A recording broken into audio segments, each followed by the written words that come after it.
So, yeah, I'm having trouble sleeping. For anybody that doesn't know, I have a, was good condition Rx7 FD. I got a Rx8. Um, got a Mustang. It's not my baby. It was cheap. Gets good gas mileage. It's hard to make sense out of that being a Mustang. But yeah, that's what happens. Well, yesterday, I decided I wanted to run to Chattanooga just to have a little fun, get out of the area. Being that I live about 30 minutes north of Atlanta and close to 40 from Chattanooga, I like going to Chattanooga a little bit better. Not so much yesterday. So on the way yesterday, the car skid just a little bit. I corrected it. And then as soon as I did, less than 3 seconds later, the back end kicked out the opposite way, went across about 5 lanes of traffic. Luckily, no one was coming, and went head first, passenger side fender into a guardrail. Car got a little bit banged up. Let's see if we can show a little bit of footage of some of the aftermath. So, yeah. This right here is a Rx7 front fender. Yeah, it's not really that straight anymore. And I do realize it's dark. I work nights. It's hard for me to sleep during the day. So, this, if you can tell, is where the whole headlight assembly goes on an Rx7. We'll go over here to the other side and you can see my Evo R. For some reason, the front bumper got ripped off the car, but it's not damaged. But like I said, back in here, headlight goes here. There's nothing. There's no frame, just open tire. Like I said, I do realize it's dark, so it kind of sucks. As you can see, that's some pretty meaty tires. They're pretty brand new. They're like 2 weeks old. Same for the back. They are, let's just say, I'm not going to mention names, but they are a name brand. Whereas I do work. Got to cover it. But, yeah, good tires. Just hit a wet spot. We're just going to have to see what insurance is going to do. They quoted me and said that they would come and inspect it. And I said, no, I'll just drive it to you. After the wreck, I drove it an hour home from Chattanooga. Yes, I said it only takes like 30-40 minutes, but I was going a little slow. Kind of does that to you after a wreck. But yeah, so front passenger fender is destroyed. Let's see if we can get another look.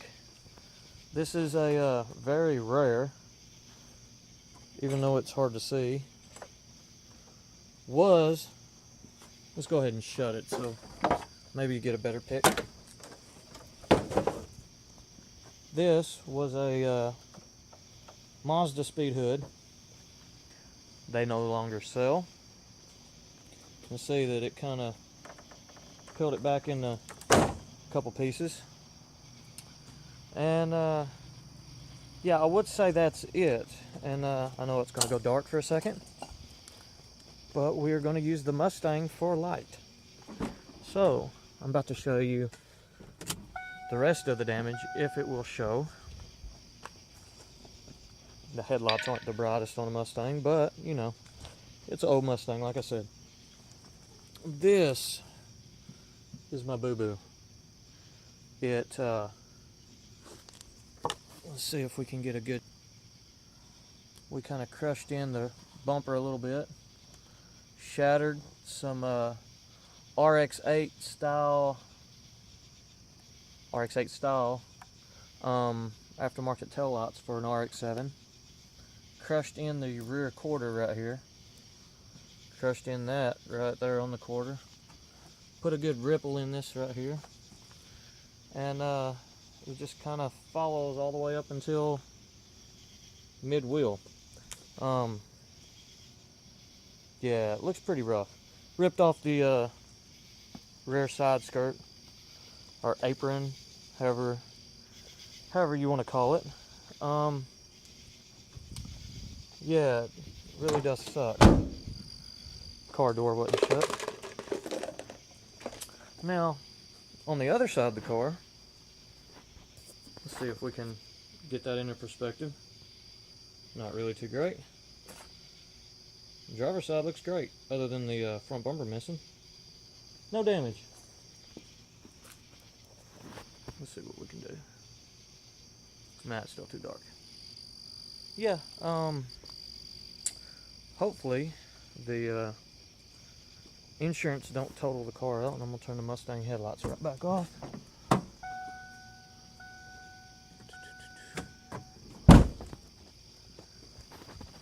So hopefully they don't total my car. From what I have been told from the insurance company, the damage has to be more than the Blue Book value.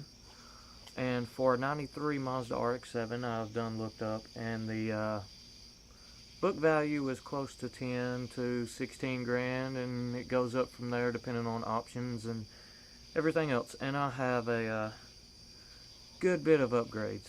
So, brand new engine, less than a year old. 99 spec front end with a auto XE lip, feed side skirts, Mazda speed wing, Mazda speed hood, which is no longer available. Yeah, did some pretty good damage. For wide body, I could get the rear wide body quarter panels and front wide body fenders. I'm looking at around $600 to $800, just eBay prices. I got a lead on a set of front fenders that are not wide body, but they're brand new, and they are discounted because they're the last set. Hopefully I can get them tomorrow if they do find them. Hopefully. If that happens, then I can get the front fenders, rear quarters for below $800 without paint. And then of course I'm going to have to find a way to mount the headlights, which I don't have anymore because it destroyed the headlights. And thank God I have the original hood. So pretty much on my shopping cart I'm looking at rear quarters, front fender, and a headlight, which all that stuff has to be bought in pairs. So I'll be getting some better headlights, some better fenders in my opinion, and better rear quarters to make the car look a little bit more distinctive. You just have to figure out what the insurance plan on doing with everything. I'm not made of money. If I did, my Rx8 would be running. It has a brand new, really aggressive street ported motor. Cranks up. Hasn't been really broken in. It has less than, I'd say, 400 miles on it. But I have light hot start symptoms where if I have to let the car sit for about 45 minutes to an hour before it'll restart and run. Obviously it'll crank over, it just doesn't, I would say, catch. But yeah, hopefully all this bad luck I've having recently will be fixed, and it looks like I'll be driving a 94 Mustang with a 2004 motor in it for a couple weeks. But yeah, continue to watch. I appreciate it. Thanks.